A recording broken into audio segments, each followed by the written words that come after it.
Fala pessoal, muito bom dia, boa tarde, boa noite, boa madrugada para você, meu querido aluno, minha querida aluna que está aqui no nosso canal do YouTube. E agora nós vamos começar um projetinho bacana para o MPU, tá? Eu quero trazer vídeos aqui para auxiliá-los em trabalho e processo do trabalho. Nesse primeiro vídeo nós vamos resolver questões de direito do trabalho. Professor, vai ser da FGV, que é a nossa banca? Não, não vai. Eu vou resolver com vocês a última prova lá de 2018, que foi pela Sebrasp. Tá, mas professor, a banca é diferente. Os temas que estão aqui, não há divergência de entendimento das bancas, entre as bancas, tá? O que vai mudar é a forma de cobrança, mas a gente consegue revisar. O nosso foco aqui é revisar os temas que foram cobrados, porque eu acredito que eles podem sim ser cobrados novamente pela FGV na sua prova, porque de fato a Sebrasp lá em 2018 cobrou temas muito importantes e a época recente, o que vai acontecer aqui de novo, tá bom? Então vamos começar a resolver. Não quero que esse vídeo fique extenso, mas não se esqueça, o projetinho começa hoje. Eu vou colocar mais vídeos de resolução de questões e também de aulas comigo de temas muito importantes, temas um pouco mais pesados que vieram nesse edital, por óbvio, por se tratar do MPU. Você pode ser ali servidor ou servidora do MPT, Ministério Público do Trabalho, então o edital vem um pouquinho mais pesado, por exemplo, trabalho escravo, trabalho infantil, discriminação no local de trabalho ou nas relações de trabalho, então eu vou trazer aulas sobre isso. Tá bom? Tranquilo? Então já vamos começar aqui resolvendo o nosso primeiro item. Lembrando, só para não termos problemas aqui de copyright e aquelas coisas, direitos autorais, esses recortes são lá do site do Que Concursos, tá? Site que eu utilizei por diversos anos quando eu estudava para concursos públicos. Beleza? Então vamos lá, VUF. À luz da CLT, em caso de divergência entre a lei e a convenção coletiva de trabalho, no que se refere a, vamos lá, participação dos empregados nos lucros da empresa, prevalecerá o entendimento firmado na convenção coletiva de trabalho. Pessoal, esse item aqui, ele cobrou da gente uma alteração muito importante que nós tivemos da reforma trabalhista lá em 2017. Para sua prova, você não pode ir sem ler os artigos 611A e 611B. Quanto à negociação coletiva, esses dois artigos são os mais cobrados. De verdade, independentemente da banca, Sebrasp, FGV, FCC, VUNESP, as bancas amam esses artigos. E de fato, meu aluno, minha aluna, é decoreba, tá? É decoreba. Mas você não pode se esquecer da diferença entre eles, tá? Vamos colocar aqui, rapidamente, artigo 611A e artigo 611B. E por que eu estou colocando aqui um do lado do outro? Para que você não confunda, né?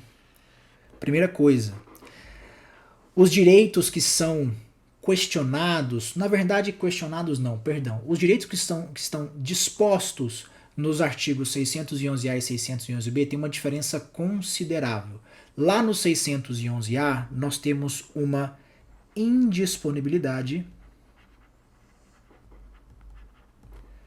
relativa. E no 611B, uma indisponibilidade absoluta.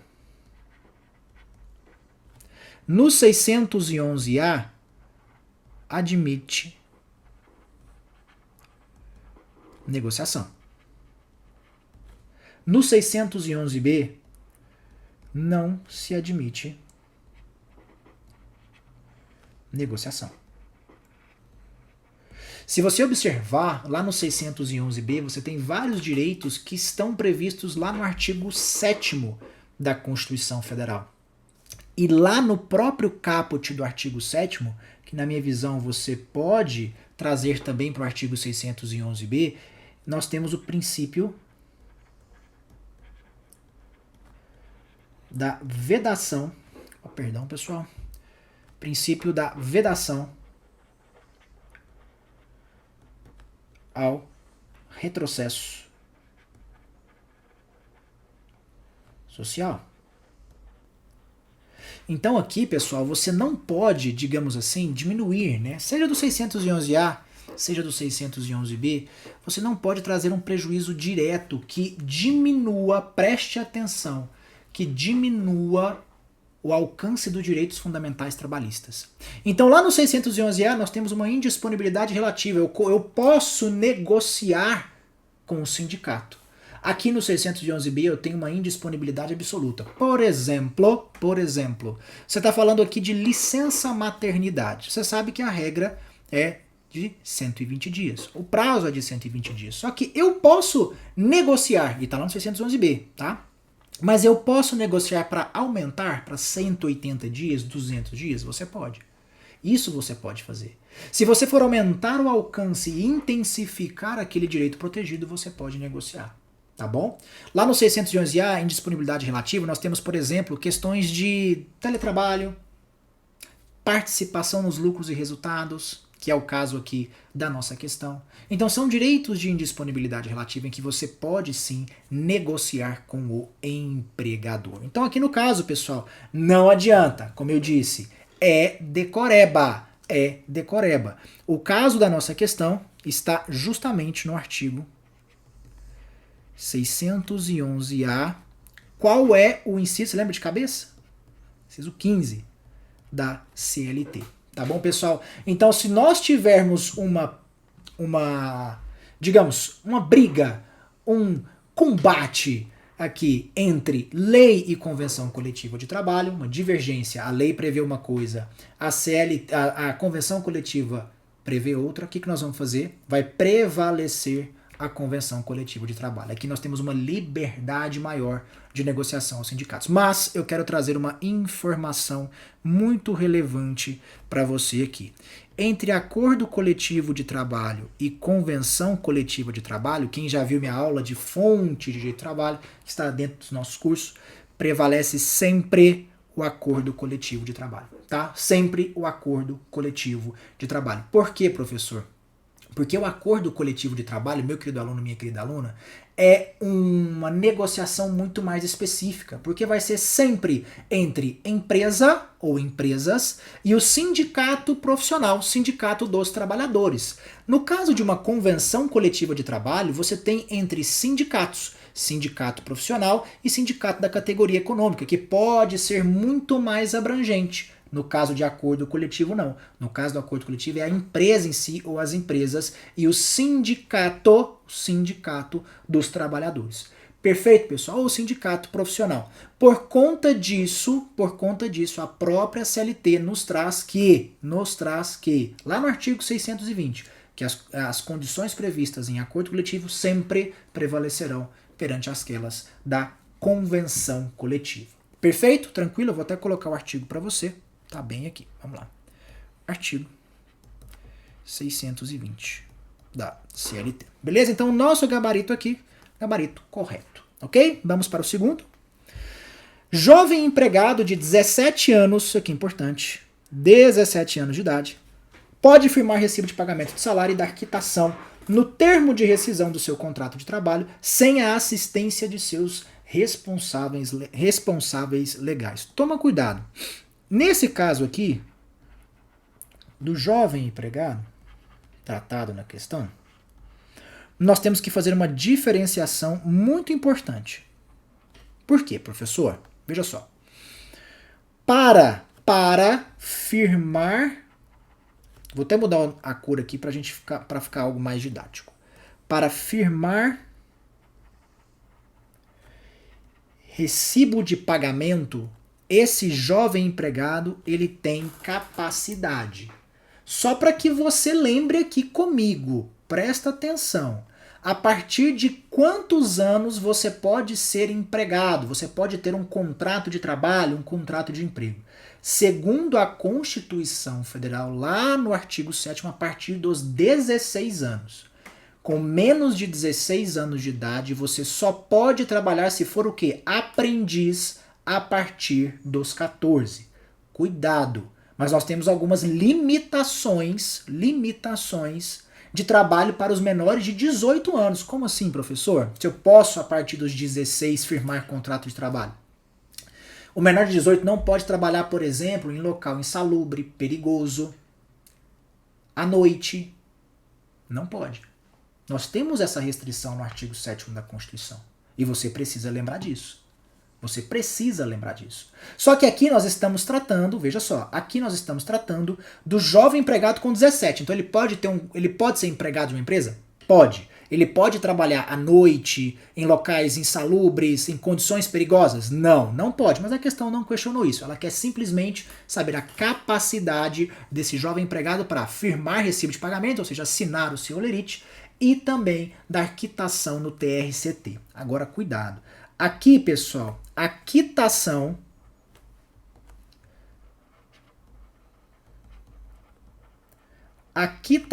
no termo de rescisão de contrato de trabalho, ele não pode. O menor não pode, menor de 18 anos, né, ele não pode dar essa quitação sem a assistência de seus responsáveis legais, tá? Por isso que o nosso gabarito ele é errado. Você precisa ler o artigo 439 da CLT. E segundo esse artigo, o menor ele pode, é lícito a ele firmar recibo de pagamento de salário. Ou seja, ele vai assinar o holerite, tudo certinho. Agora, quando é o caso da rescisão do contrato de trabalho, é vedado ao menor de 18 anos. No caso aqui ele tem 17. Então é vedado ao menor de 18 anos dar, sem a assistência dos seus responsáveis legais, pai, mãe, enfim, quitação ao empregador pelo seu contrato de trabalho. Não pode, tá? Então, mês a mês. Para você não esquecer, é o seguinte, imagina a dificuldade de mês a mês o empregado levar para o pai e para a mãe para assinar, para que eles possam assinar, ou que eles estejam ali ao lado dele enquanto ele assina. Dá um trabalho, né? A quitação do contrato de trabalho é uma só, rapidinho ali, chegou e pronto, é mais fácil de ter assistência. E para que você não esqueça, vamos lembrar de uma regrinha aqui do direito civil, tá? Para que você possivelmente em uma questão subjetiva não erre, tá?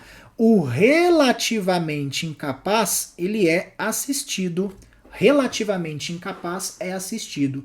O absolutamente incapaz é o que, pessoal? Representado. Tá? Então tome cuidado com isso aqui para vocês não utilizarem os termos errados. Aqui é um jovem de 17 anos, é relativamente incapaz. Ele vai ter o que, pessoal? Ele vai ter a assistência dos representantes legais. Perfeito? Artigo 439 da CLT. Vamos para a nossa próxima questão. Empregado que opera bomba de gasolina tem direito ao adicional de periculosidade, equivalente a 30%, vamos colocar aqui, adicional de periculosidade, equivalente a 30% de salário em razão do risco da atividade desempenhada. Pessoal, vamos fazer uma revisãozinha rápida aqui. Adicional de insalubridade e adicional de periculosidade. Perfeito? Vamos lá.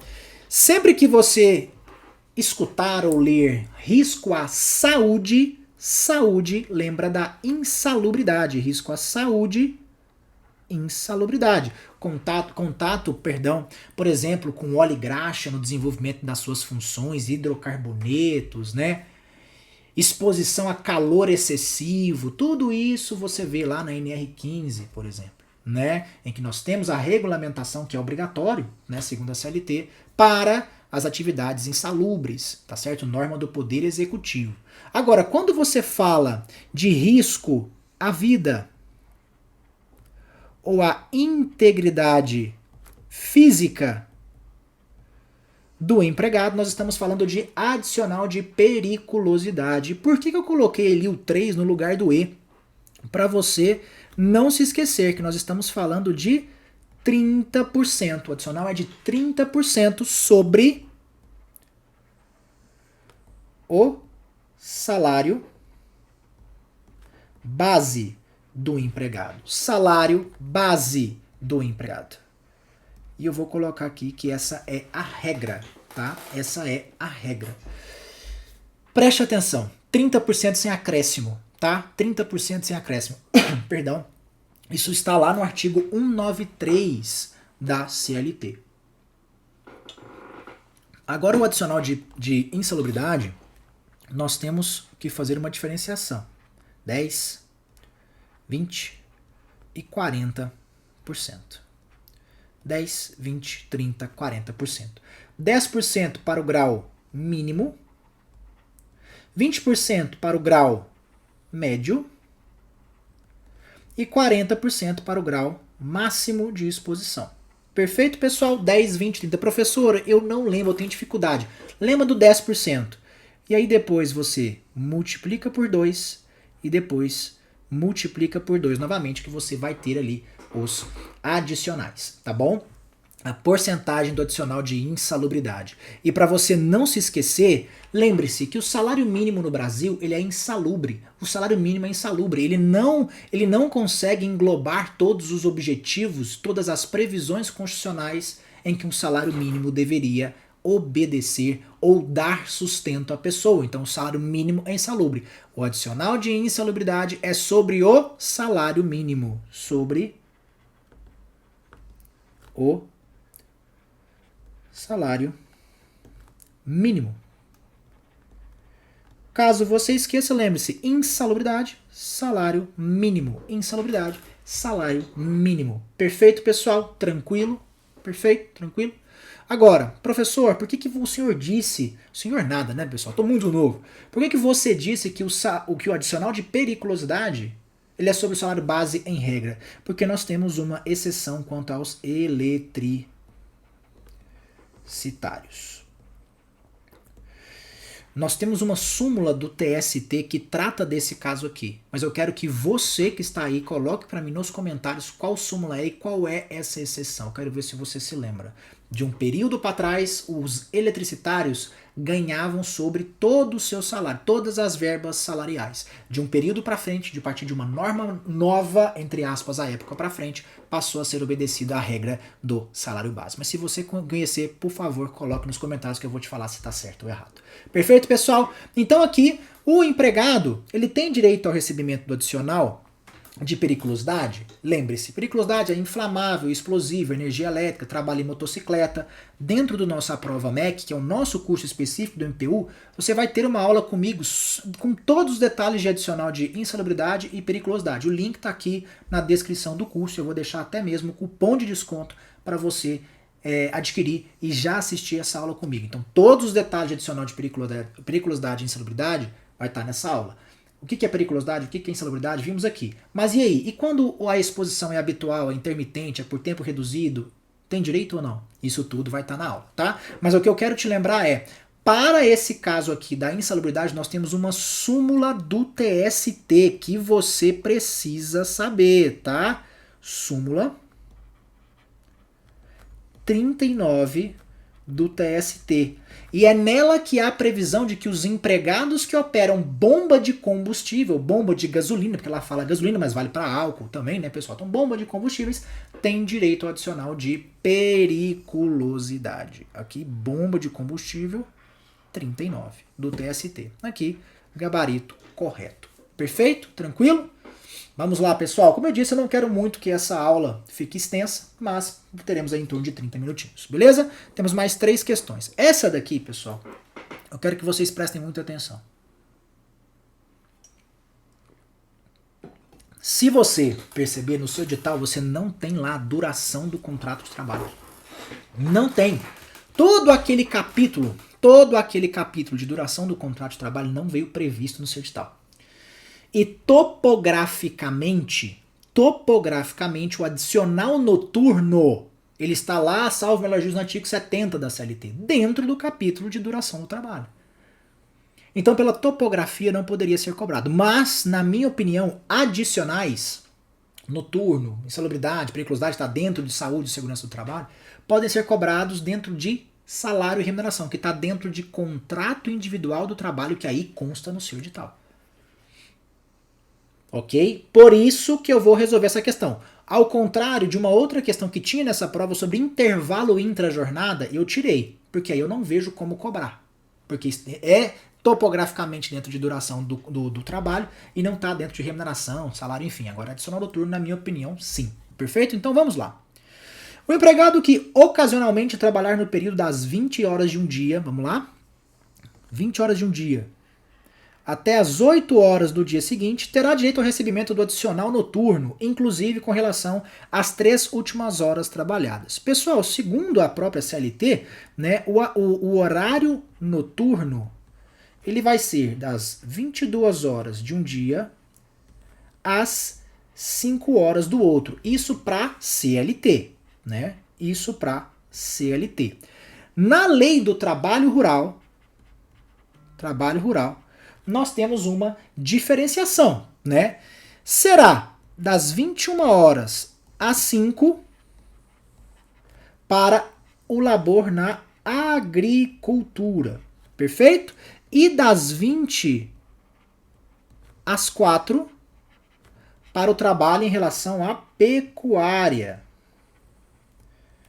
Aqui na agricultura, eles até utilizam a expressão lavoura, tá? Mas você pode pensar como agricultura. Perfeito? Aqui, como ele trouxe que é um empregado normal, a gente vai para normal, vamos colocar entre aspas, a gente vai utilizar a regra da CLT para esse horário aqui, tá? Para você nunca mais esquecer, lembra que a vaca tem 4 patas e dorme mais cedo. Mnemônico que eu aprendi na época da minha OAB com o professor Renato Saraiva. Um grande abraço ao professor Renato Saraiva, me ensinou muito, tá? O empregado, então, que trabalha das 20 às 8, ele tem direito ao recebimento do adicional noturno? Sim, pessoal, das horas noturnas, das 22 às 5. Só que aí você precisa saber sobre a súmula 60 do TST, que diz o seguinte, no caso dele aqui, você precisa diferenciar, ó, das 22 às 5, que seria o final do horário noturno, e depois, isso aqui tá parecendo um 3, né, galera? Mas vamos lá. Vamos fazer aqui. O horário noturno dele iniciaria às 22 e vai até às 5. Então eu coloquei 20 para você ter o primeiro horário dele ali, para você não confundir. Mas o horário noturno finalizaria, segundo a CLT aqui. Só que ele vai até às 8. E segundo, aqui eu vou colocar CLT. Só que nós temos até as 8 horas de trabalho. E é aqui que entra a súmula 60 do TST. E o que essa súmula nos faz? Se houver a prorrogação, pessoal, dessa jornada noturna até as 8, por exemplo, que é o caso, passou das 5, o empregado ele vai receber o adicional quantas horas prorrogadas. Então, se ele cumpre integralmente, a súmula traz essa expressão, integralmente a jornada no período noturno, e esta é prorrogada, é devido também o adicional sobre as horas prorrogadas. Ele prorrogou das 5 até as 8. Então, 3 horas de prorrogação de trabalho noturno aqui para esse empregado. E ele recebe o adicional noturno sobre essas 3 horas. Mas, professor, já é dia. Perfeito. Mas o TST considera na súmula 60 esse ponto. Beleza, pessoal? Tranquilo? Então vamos lá. Gabarito. Correto, tá? Mas professor, a jornada não foi integralmente no período noturno. Aqui a interpretação é que o período noturno tem que estar englobado na jornada. Porque ele aqui, ó, das 20 às 22, ele está, entre aspas, fora do horário noturno. Só que toda a jornada que é considerada noturna está dentro da jornada dele. Vocês entenderam? Para você não confundir, beleza? Então tá certo. Então, gabarito correto, tá, pessoal? Gabarito correto. Vamos passar agora para a próxima questão, que nós pulamos da 4 para 6, por quê? Porque a 5 era aquela do intervalo que eu disse a vocês, tá? Na rescisão de contrato de trabalho por culpa recíproca, o empregado não tem direito ao recebimento do aviso prévio. Aqui, pessoal, para culpa recíproca, o que mais é cobrado é a súmula 14 do TST. É a súmula 14 do TST.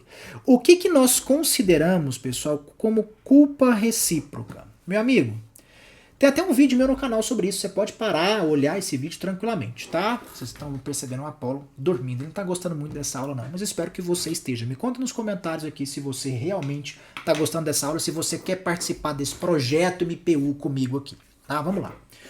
Culpa recíproca é quando ambas as partes dão causa à rescisão do contrato de trabalho.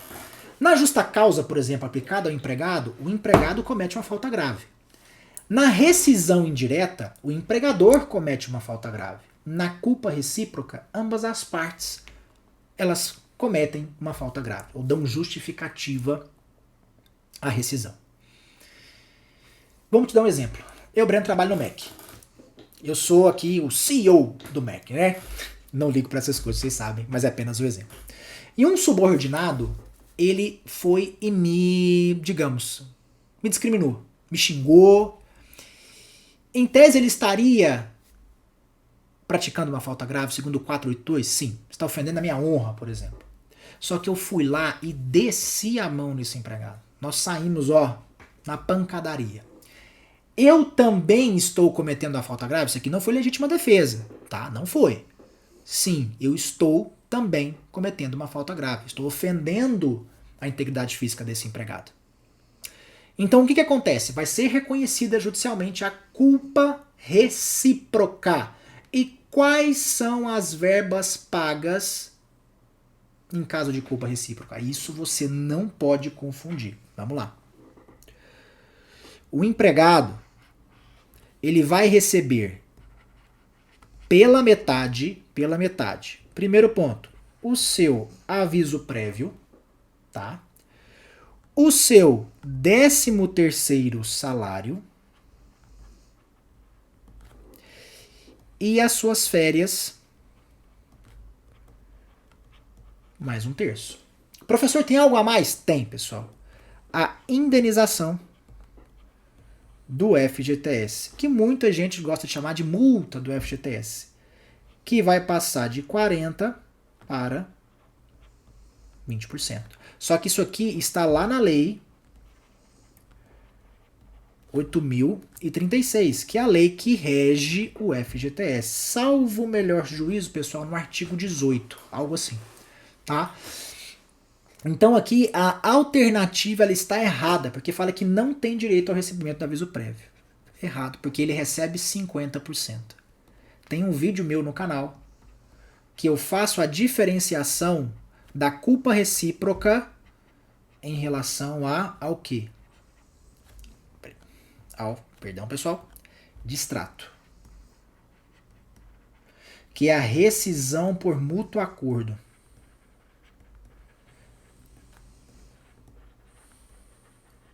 Mútuo acordo. Não vou fazer esse vídeo porque não é o foco. Nós já estamos chegando a 30 minutos, eu quero resolver as questões com vocês aqui. Mas acesse o vídeo aqui, diferença entre culpa recíproca e rescisão por mútuo acordo, que você precisa saber e as bancas gostam de te confundir. Tá certo? Vamos lá para a última questão. Policial militar que preste em empresa privada serviço de natureza contínua de maneira subordinada e mediante o recebimento de salário poderá ter o reconhecimento do vínculo de emprego com a empresa, independentemente de eventual penalidade disciplinar prevista em estatuto. Imagine que, então, que você tem um policial militar que trabalha, eu vou pegar aqui uma jornada aleatória, das 8 às 17. Está cumprindo certinho a jornada, de acordo com o estatuto, tá tudo beleza. Só que aí o que acontece? Ele está precisando de grana. Esse policial está precisando de grana. O que ele começa a fazer? Ele começa a fazer bicos de segurança. Ele começa a fazer bicos de segurança. Só que ele nunca teve o registro em carteira assinada. Só que aí chegou um dia e ele falou, poxa, eu trabalho praticamente 3 a 4 vezes por semana nessa empresa aqui, todas as noites. Eu quero ter os meus direitos reconhecidos, 13º, férias, FGTS, enfim. Bom, mas ele é policial militar. Ele é regido por um estatuto, por exemplo, por uma lei específica. E não um contrato de emprego lá. Não. É compatível eu ter alguém dentro de um estatuto ou legislação específica e o reconhecimento do vínculo de emprego? Para o TST, anotem aí. Súmula. Gente, a FGV gosta de cobrar jurisprudência. Então, mesmo, professor Sebrae cobra mais. A FGV cobra também. Tá? Então, você precisa saber súmula OJ. Súmula 386 do TST, que diz que o reconhecimento do vínculo empregatício do policial militar é válido. É claro, desde que você obedeça os requisitos do artigo 2º, 3º da CLT, pode sim reconhecer, independentemente de penalidade, punição prevista no estatuto. Você separa estatuto e separa CLT. Eu vou reconhecer o vínculo aqui se tivermos os requisitos atendidos. Independentemente se é policial militar, no estatuto, na lei, enfim, não. Eu quero saber da CLT. O TST, nessa súmula 386, informa que é o quê? Válido. Por isso, o nosso gabarito aqui é correto. Gabarito correto, tá? Pessoal, eu espero que vocês tenham gostado dessa aula. É uma aula piloto, digamos assim. Se você quiser que eu faça mais aulas para o MPU, primeiro, curta o vídeo, se inscreva no canal para você não perder as notificações. É só clicar aqui, pessoal. E comenta se você quer mais vídeos assim, resolvendo questões com temas importantes para o MPU. Esses comentários de vocês são um farol para mim, para que eu veja, não, o pessoal está interessado, então eu vou fazer, porque eu tenho tanta coisa para fazer, pessoal, que eu vou estabelecer aquilo que é importante, aquilo que vocês querem. Então, se quiser, comenta para mim, vamos rumo ao MPU, espero que dê tudo certo e não se esqueça, link aqui na descrição do vídeo para você se matricular agora no Aprova MEC MPU para ter cronograma diário até a data da prova, para você ter aulas, direito penal militar, direito processual penal militar, português para FGV, direito ambiental, matérias difíceis para quem é de fora e quer tentar prestar esse concurso.